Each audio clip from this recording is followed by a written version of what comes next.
the public to be vigilant and urge those in fire-prone areas to comply with evacuation orders to ensure both your safety and the safety of our first responders. Don't wait to leave when you're asked to go. Squandering even a few minutes may be the difference between life and death. I also want to acknowledge those who've tragically lost their homes and properties during this fire. My heart is heavy for you, and please know our county is here to offer you our support. The county's emergency managers are currently standing up assistance centers to get you connected to the help that you will need moving forward. More information will be available soon, so stay updated on the latest at lacounty.gov/emergency. That's also the website for residents who can find the latest information regarding evacuation orders and our shelter locations. Please, please continue to stay safe and heed the direction of our first responders. For every resident impacted by the bridge fire, Los Angeles County is here to help. We are all in this together. Thank you.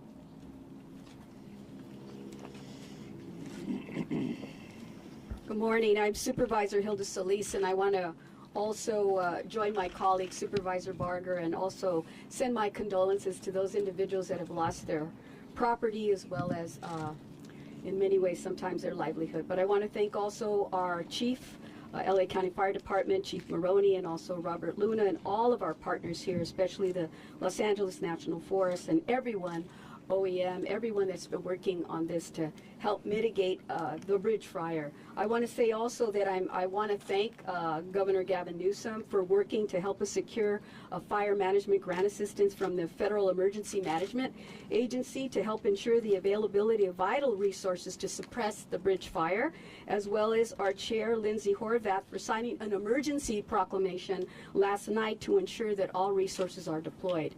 During this fire emergency, it's crucial for everyone to remain, as was stated, to be vigilant and to take all necessary precautions. This includes staying informed through our local news and media outlets, official channels, following all evacuation orders, and preparing an emergency kit with essential items such as medications, important documents, and basic supplies.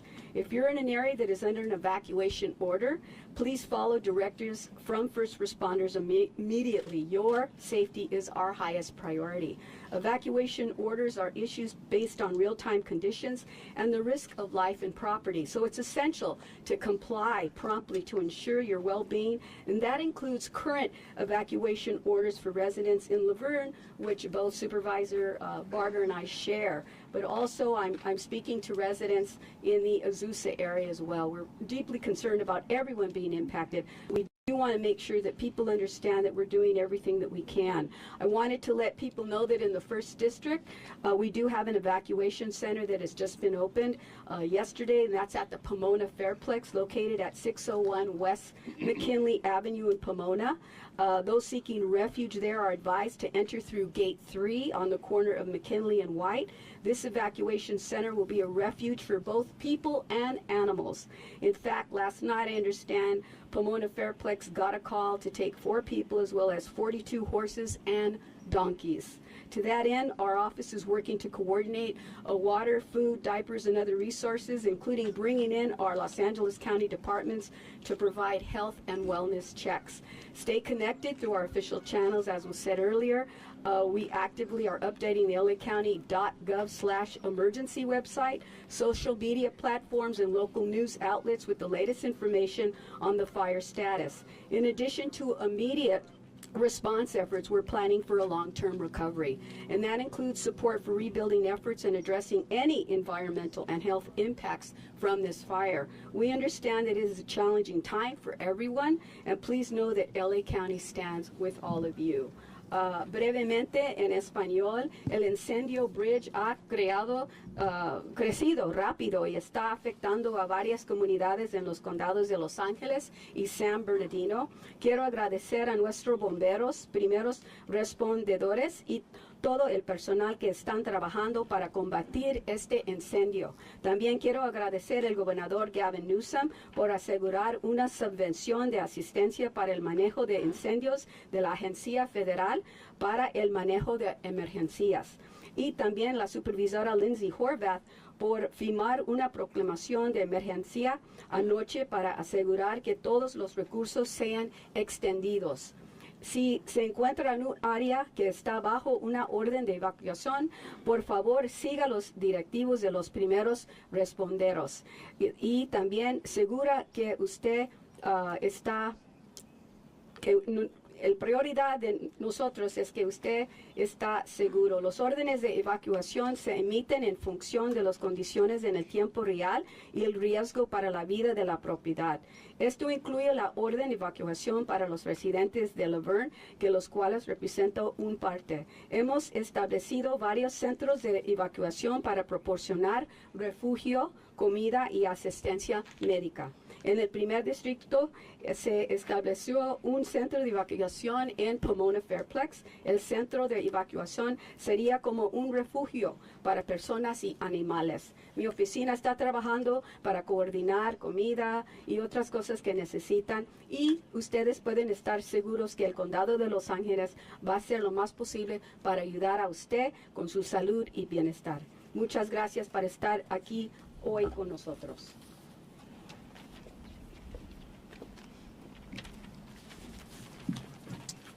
Thank you, Supervisor. So good morning. I'm Anthony Maroney, the Fire Chief of the County of Los Angeles Fire Department. Thank you for joining us for this bridge fire update. The County of Los Angeles Fire Department remains in unified command with the Angeles National Forest, the Los Angeles County Sheriff's Department, CAL FIRE, and the San Bernardino County Fire and Sheriff's Departments.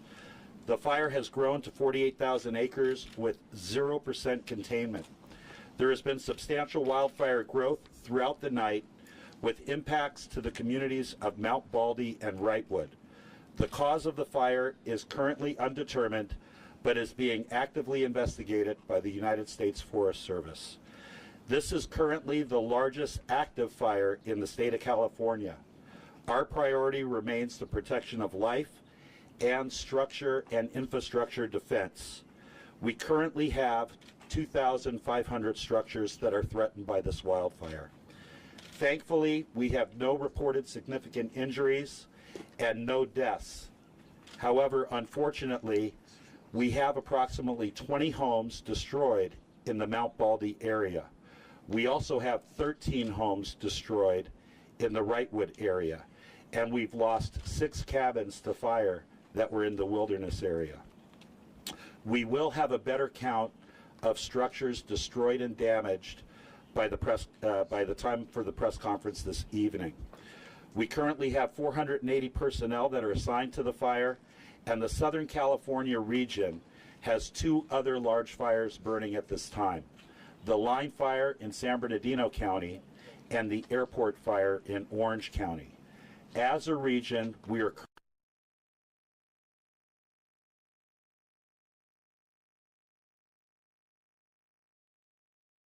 the red flag warning remains in effect until noon today.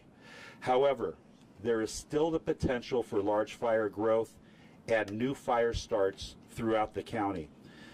If you want to get real-time incident updates, including incident maps and vital incident and evacuation information, please visit the website lacounty.gov/emergency. I would now like to invite up our Sheriff, Robert Luna. Thank you, Chief. Again, Robert Luna, Sheriff of Los Angeles County. We are continuing to coordinate with our fire and police partners from LA County and San Bernardino County, Angeles National Forest, and a federal incident management team to manage resources, evacuation plans, and the safety of our communities, which is our top priority. The bridge fire, which is the largest wildfire in the state, has grown overnight, and we have increased our department personnel and resources through this morning. We have approximately 70 personnel assigned to management teams that are working on this fire, and will continue to access our resources as we forecast the fire trajectory. We have 41 responses throughout the fire that include providing street closures and evacuation efforts. We were notified early this morning that we have 3 individuals, one of which is an off-duty sergeant on our department, who was stuck in a remote area 5 miles west of Mount Baldy in Los Angeles County that need to be rescued by our emergency services detail, our Air 5 crew. They are unable to access the roads out of the fire area, so our Air Rescue 5 crew is working to hoist them out once the smoke clears, and LA County Fire is also trying to get a 4x4 vehicle to get them out. All individuals, from what our understanding is at this time, are safe, stable, and not injured. There are mandatory evacuations for the East Fork communities of Camp Williams and River Community, which are still in effect as we speak now. Mandatory evacuation orders in Palmdale, 165th Street East to 263rd Street East, south of Parablossom Highway, and for portions of the eastern part of Wrightwood. The evacuations are impacting Wrightwood, approximately 75 structures and 200 people, and in Palmdale, about 800 structures and approximately 900 people. And in San Dimas, Bear Canyon Road, approximately 14 residences were evacuated. In total, 889 structures and 1,125 people affected to date. That doesn't mean that may not change or increase, or hopefully we're hoping it decreases. There are evacuation shelters in LA County that are set up for residents that are displaced. One at the Fairplex in Pomona that Supervisor Solis talked about, Fairplex in Pomona Fairgrounds, that is, Antelope Valley Fairgrounds as well, and animal shelters at the Lancaster Animal Care Center, Palmdale Animal Care Center, and the Pomona Fairplex. Regarding road closures, Mount Baldy Road to Shin Road intersection, State Route 39, San Gabriel Canyon Road, East Fork Road, Wrightwood road closures, Highway 2, Highway 138, Glendora Ridge Road, and Glendora Mountain Road. We will update these as we get more information, specifically from our fire partners. We encourage all of our communities stay up to date with credible information from our local news, radio, and verified, again I repeat, verified social media accounts. For those individuals that are in the affected fire areas, whether it be Los Angeles County or our partners with San Bernardino County, and have given evacuation orders, please listen to their advice. Make safe decisions based on your life, not on your property. As Chief Maroney mentioned, this area is heavily impacted with fire. That means every resource available in this region is being utilized. So the more that this goes on, you are really impacting the lives of our first responders by not evacuating. So please listen to them. This fire can be very unpredictable, and we highly encourage residents to be prepared and gather all of their important items, documents, and medications, and in case you have to leave your homes for any unspecified amount of time. Communication is extremely important to our response, and we will continue to update you with critical information such as fire progress, resources, and community alerts. And for those that are residents that are concerned that if you leave your homes, that they may be looted, one of our primary functions as for us in law enforcement is to keep an eye on your homes, making sure that no one impacts your home as we're experiencing this difficult time. And for anybody who's thinking about it, don't. We're going to be there. We're going to catch you. We're going to prosecute you. And significant consequences are coming your way if you think of taking advantage of people during these difficult times. And as stated before, and I'm going to repeat it again, please follow lacounty.gov/emergency for more updates for LA County. And it is now my pleasure to introduce Assistant Sheriff Sam Fisk from the San Bernardino County Sheriff's Department. Well, thank you very much. I'm Assistant Sheriff Sam Fisk with the San Bernardino County Sheriff's Department, and I'm going to just give some updates on San Bernardino County area and try not to mimic what's already been said for the LA County area. So currently in San Bernardino County, we have evacuation orders for our Old Bali Village, Wrightwood community, the Lone Pine Canyon from Wrightwood to 138 Highway, Pinion Hills from Wrightwood north to Highway 18 and Beakley Road, along with the west of Los Angeles County line. That's affecting approximately 3.3 thousand households for that evacuation. Currently, evacuation warnings in San Bernardino County, the community of San Antonio Heights and the Upland area, south to Highway 210, along with the San Antonio Heights and Upland area from Foothill to the 23rd Street in Upland. And that's affecting approximately 4.5 thousand households.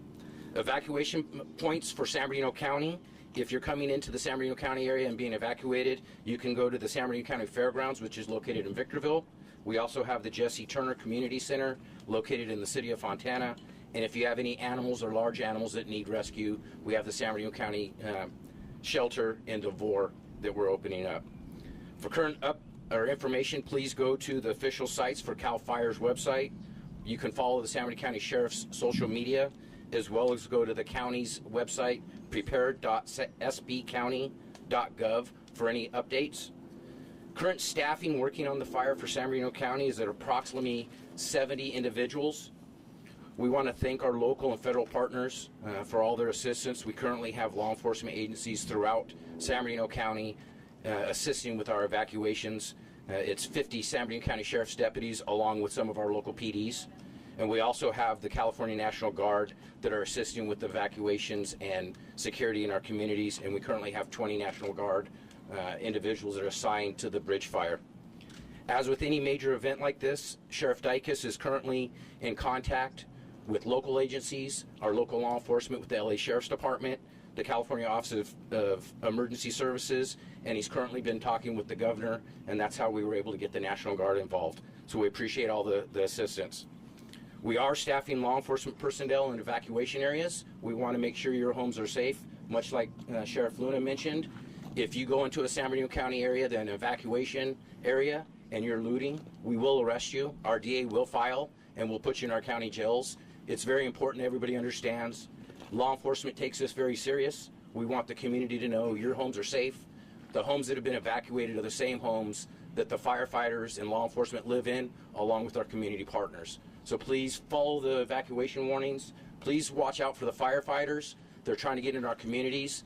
If you're in an area that's affecting that and you're slowing them down, that unfortunately could mean somebody can get hurt. Thank you very much. If you have any questions, we'll be available.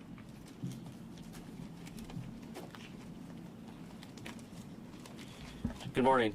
My name is Robert Garcia, the fire chief for the Angeles National Forest. My comments will be brief. I just wanted to offer thanks to Supervisor Solis Barger for the support, Chief Maroney and Chief Luna. As I mentioned last night, our partners have been with us since the very beginning of this incident. It was apparent very early on that this was going to be a major challenge for us due to the conditions that we're under here on the Angeles National Forest and throughout the state of California in terms of resources. The firefight from the very beginning has been about collaboration and partnership.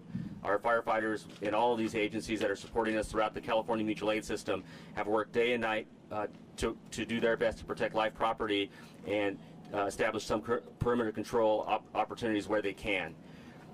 The very onset of this fire, we had some questions about what the initial attack looked like. We had a very robust initial attack, as we do in this mutual threat zone. Our partners from Los Angeles County Fire and Los Angeles County Sheriff supported us immediately to start evacuations of the East Fork drainage, and we've had a robust aircraft response day and night, including night flying aircraft from Los Angeles County Fire, the U.S. Forest Service on the Angeles National Forest, and throughout our regional partners with the Quick Reactionary Force aircraft. I also mentioned last night that the conditions on the National Forest are moving into extreme.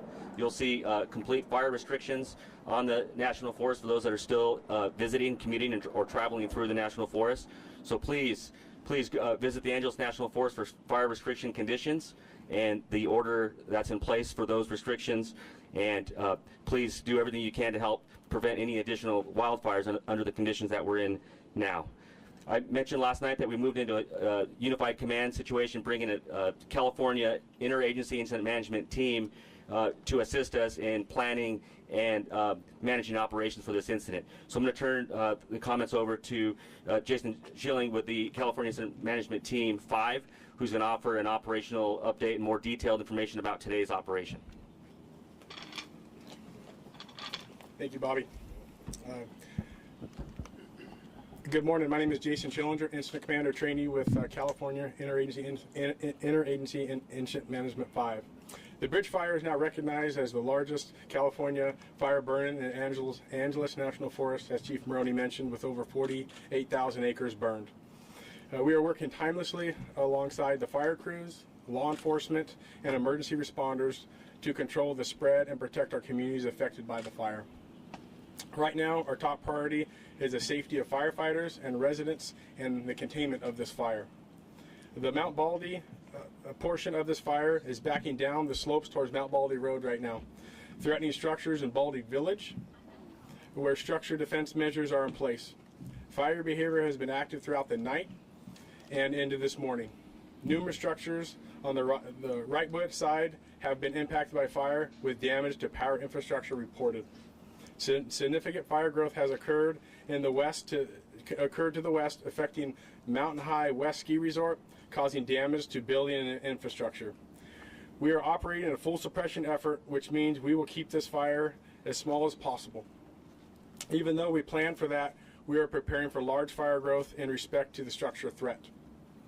We had a surge package of resources identified so that we can readily respond to Mount Baldy Village area as well as Wrightwood area. I'm not going to go over damage of destroyed structures, as Chief Maroney already did, but I'd like to mention these are estimated, not official totals right now. This will not be available until the official DINS report is published, which is our damage assessment teams. We have multiple evacuation orders and warnings that are in place. I ask each and every one of you to go to trusted social media outlets to get this information. We ask everyone in the affected areas to stay alert, follow evacuation orders, and stay informed through official channels. Rest assured, we are committed to assessing the damage and provide support for recovery in the days to come. We are all feeling the weight of this fire. I'm grateful to share some positive news. As of today, there has been no report of injuries to our brave firefighter and law enforcement officers. This is a testament of their courage and this rigorous safety measure in place. Every single firefighter and emergency responder is working tirelessly, putting their lives on the line to protect our communities, homes, and our livelihoods. Our efforts continue, and we are working diligently alongside all of our cooperators to ensure the safety of our residents and emergency personnel. At the fire lines, we are engaged in point protection, doing whatever we can on the front lines of the fire to halt the progress. Each area is being prioritized, and our teams are coordinating seamlessly to minimize damage and protect the remains in the communities. We understand the fear and uncertainty you might be feeling. This fire is 100% full suppression. And I want to assure you that we are fully committed to bringing this fire under control. We are grateful for the strength and resilience shown by the affected communities and the unwaveringness support from those leading the resources and expertise. While the road to recovery will be long, I know that we are in this together. Our thoughts and prayers are with those who might have lost their homes and with everyone affected by this disaster. Let us continue to support one another and keep hope alive as we move forward. I want to thank you for your time today. Thank you to all our speakers. That concludes the formal presentation. We'll go next to questions. I want to ask the media that you address who you're looking to talk to and your question. Rob? Someone from firefighting could address the weather. I know today it's cooling down. Previous days it's been near or in triple digits. What role has the weather played in this fire's growth? Wonderful. Yeah, thank you for that. Unfortunately, I didn't review the weather briefing for the incident this morning, but we all know that for the last 2 days previous that we had very, very high temperatures. We also had an inversion layer that really allowed the fire to gain significant acreage yesterday. We are ending the red flag alert or the red flag warning that the National Weather Service issued at noon today. But we're still going to have high temperatures and low humidities, so we're not out of the woods.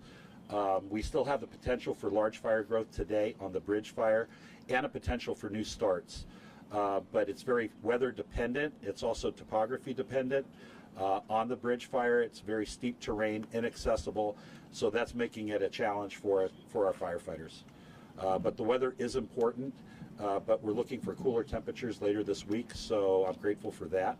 But that still does not remove all of the threat.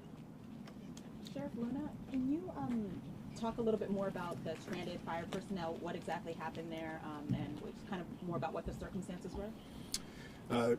Yeah, and just for clarification, they're not fire personnel. It is one off-duty sheriff or deputy sheriff and 2 civilian personnel that were with him. As far as we know, they are in good condition. They're just waiting for the right circumstances to be rescued. We are in contact with them. We've been in contact with their families, but the most important part is they're safe, and then we'll get more information when we see them. And were these residents that became trapped? What was the circumstance of the off-duty sheriff personnel being with these civilians? I don't know all the exact circumstances, just preliminarily, and this could change, is they were up there probably recreating and just got caught up in it. And Yeah. do we know if it's like it's a roadblock or the power lines? What exactly is the trouble getting out? I do know that the roads are blocked as a result of the fire, but beyond that, to give you more specifics, I'm going to have to wait till we debrief them, and then I don't want to give you bad information. Any more questions? So, given the topography and the terrain, how challenging has it been for the aerial assets to actually go in and suppress this fire?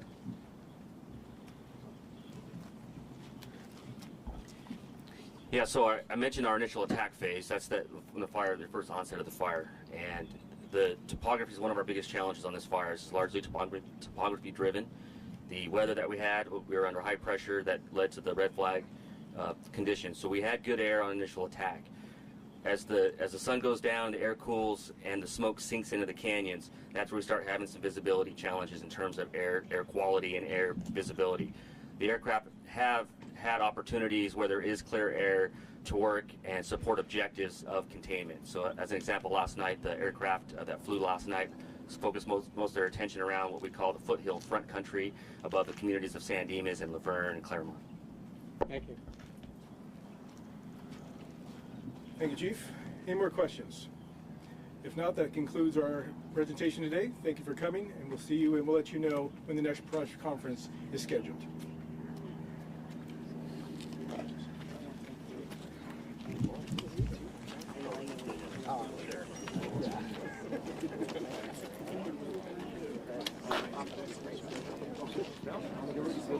Same old.